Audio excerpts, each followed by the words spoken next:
The University of Mount Union had suspended Sydney Powell in December 2019 due to her poor grades.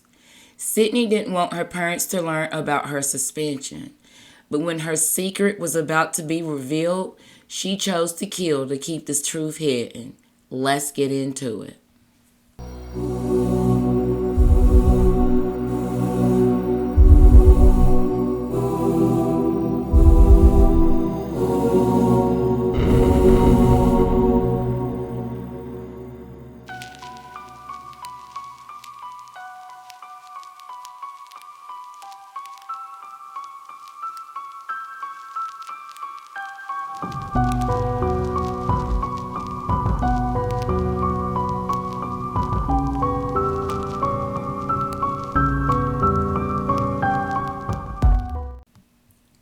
Sydney Powell was born on March 21st, 2000 to Steve and Brenda Powell.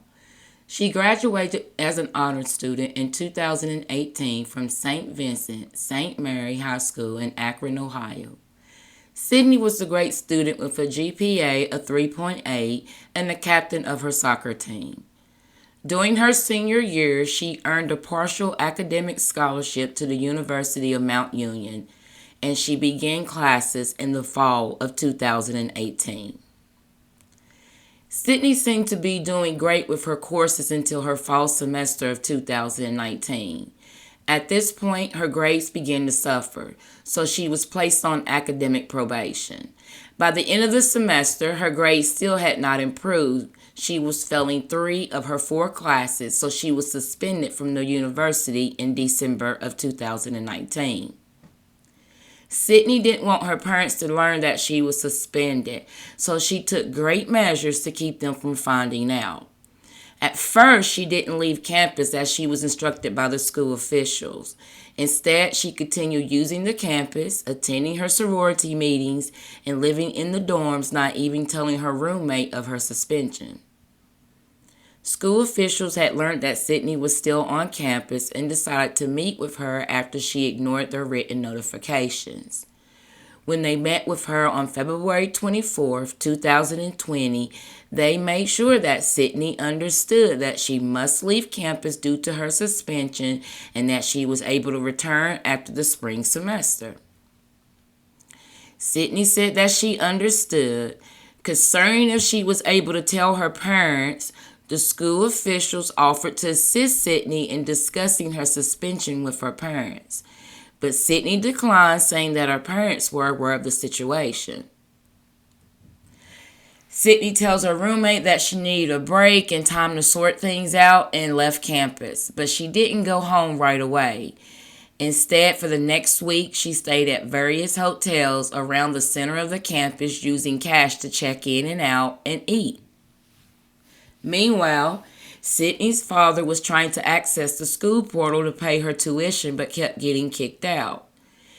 Steve contacts Sydney and she tells him that there must be some sort of mistake and that she will contact the school. March 3rd, 2020.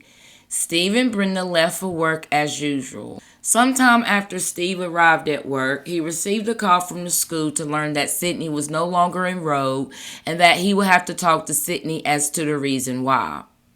Now, the reason why Steve received the call from the school is because when he wasn't able to get into the school portal to make a payment onto the account, he contacted the school to, think that maybe there was some sort of issue with the website or maybe he needed to reset his password. So basically he thought it was the issue. So he left a message. So the school was giving him a call back. So when he got to work, they gave him a call back. This is when he finds out that Sydney was no longer enrolled there. This is why you can't get into the portal, because she's no longer enrolled there. And of course, they don't discuss anything with the parents. So basically he was telling her they couldn't tell him why, and that he would have to get with her to find out why she was no longer enrolled. Moving right along, the Powell family used the Life 360 app that allowed them to know everyone's location. This was the main reason Sydney stayed in hotels around the school campus, so her parents would not find out that she was not on campus. So he left work to go home, but he leaves his phone at work, so Sydney does not know that he's coming home. Now, when he arrives at the house, he confronts Sydney about her enrollment in school. But Sydney tells him that there was a problem for a couple weeks, but she was enrolled and going to her classes as usual. Sydney shared with her father that all her friends had their lives together, but she didn't think that she did, and she just didn't know what she wanted to do. Her father assures her that they would figure things out and not worry. He suggests to Sydney that they should call her mom because she was better at handling things. Remember, Brenda is a child life specialist, so she's great at, dealing with, situations. And her and Sydney, had a great relationship. So it shouldn't have been no problem for them to be able to talk about this. He contacts Brenda to inform her that there was an issue with Sydney and the school that they would need to discuss later. Brenda instead left work to come home and pretty much demanded Steve to let her know what was going on. Now, Steve leaves before Brenda arrives to the house. He goes back to work. His job is I think 15 minutes away. He talks with Brenda, and she informs him that she was just pulling in the driveway and that she was waiting for the university to call her back. Now, she's already called them, trying to figure out what's going on, so she's waiting for them to return her call. Meanwhile, Brenda's, she's asking him, how much was the check that the school returned? And, Steve's coming back and saying, also, can you check on her scholarship? 10 minutes go by when Steve texts Brenda asking her what did she discuss with Sydney. However, he never got a response. Meanwhile, the school was returning Brenda's call.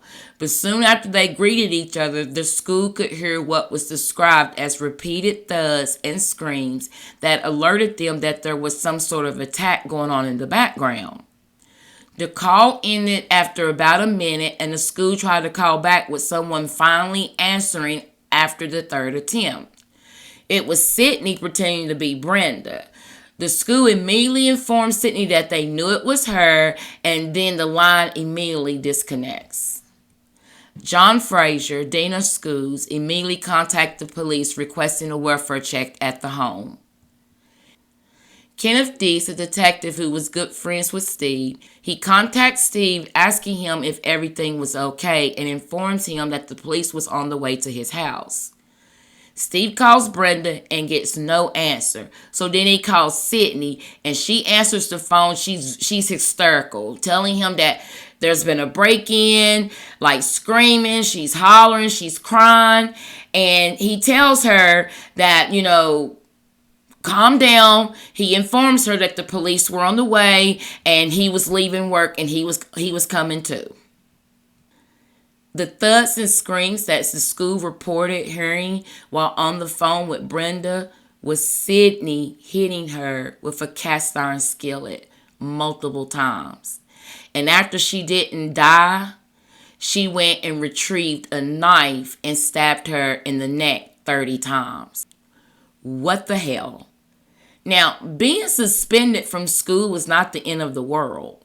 Her parents may have been a little disappointed, but that was not a situation that couldn't be fixed. Sydney and Brenda had a very close relationship, and they were known to be best friends. Everybody talked about how very close they were and how their friendship was.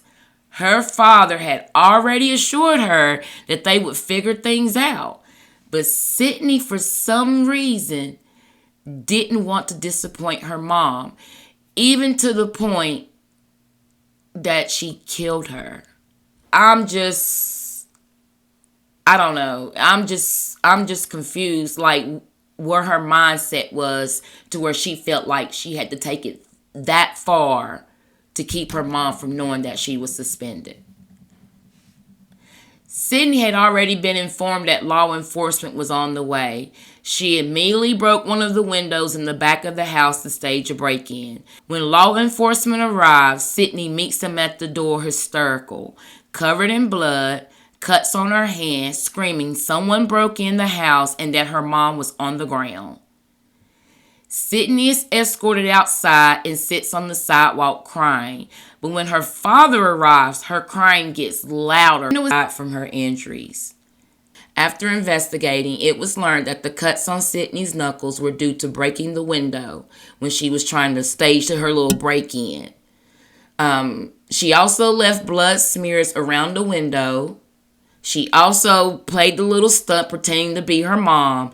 And let's not forget about the cast iron skillet and the knife. She was well aware what she was doing. Well aware.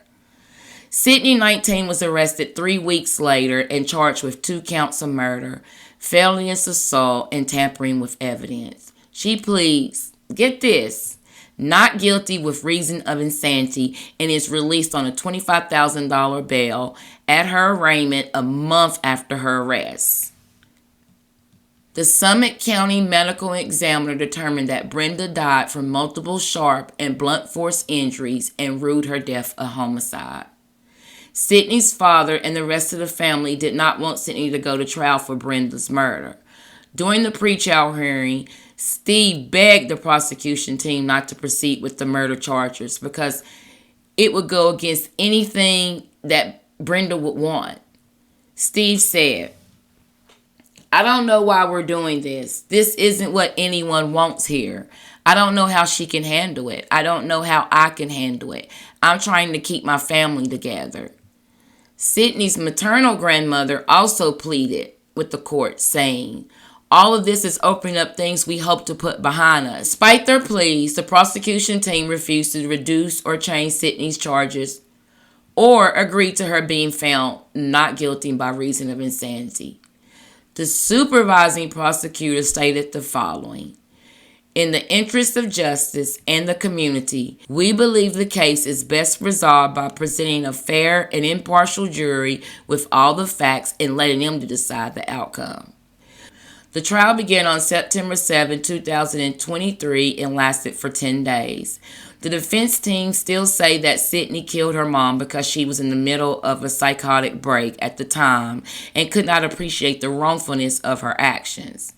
They presented 3 medical experts who evaluated Sydney and claimed that she was suffering from schizophrenia. Dr. James Reardon was the first to take the stand. He had evaluated Sydney in the fall of 2021 and diagnosed her with schizophrenia and major depressive disorder. He testified 3 months prior to the attack. Sydney was losing her grip on reality and that the attack was the most relevant evidence taking place within 3 to 0.5 minutes. Sydney claimed that she did not recall the attack, and her last memory of her mother was when they were sitting on the couch and she was comforting her, and the next memory she recalled was being at the hospital. However, on cross, Prosecutor Brian Santo pointed out that in those 3.5 minutes, Sydney had the presence of mind to go outside to the back of the house, break a window, and then say someone broke in when she met law enforcement at the door. She also used 2 weapons, a cast iron skillet, and to make sure that her mother was dead, she retrieved a knife and stabbed her in the neck multiple times. Dr. Reardon agreed with the prosecution team that it was rare for someone to act violently that suffered with schizophrenia and that it does not give one a pass when they commit a crime. Dr. Sylvia Obradovich was called by the prosecution as a rebuttal witness. After a 2-hour interview with Sydney, she diagnosed her with a borderline personality trait and unspecified anxiety disorder and felt that she was pretending to have a psychological condition to avoid something. She also stated that it was rare for symptoms of schizophrenia to go unnoticed and that Sydney Powell was not insane when she killed her mother. After 9 hours, the jury returned a verdict of guilty on all charges. Sydney, now 23, was sentenced to 15 years to life. Sydney's lies caught up with her, and when they got out of control, her mom paid the price. How long did she think that she was going to be able to keep it up? How long was she going to be able, especially with her parents paying the bills? Her parents are paying the bills. How long did she think that she was going to be able to keep this going without them finding out? When she went in December 2019 for winter break, when she went home during that time frame, she wasn't even supposed to come back. And she knew that she wasn't supposed to come back. They had already told her at that point that she was suspended and she couldn't return after break. She had all that time before she had to go back to find a way to let her mom know. It just makes me wonder what kind of relationship they really had, because it seems like to me all of this came from a lot to where Sydney wanted to be like her mom. She was trying to live the life of her mom. I don't know.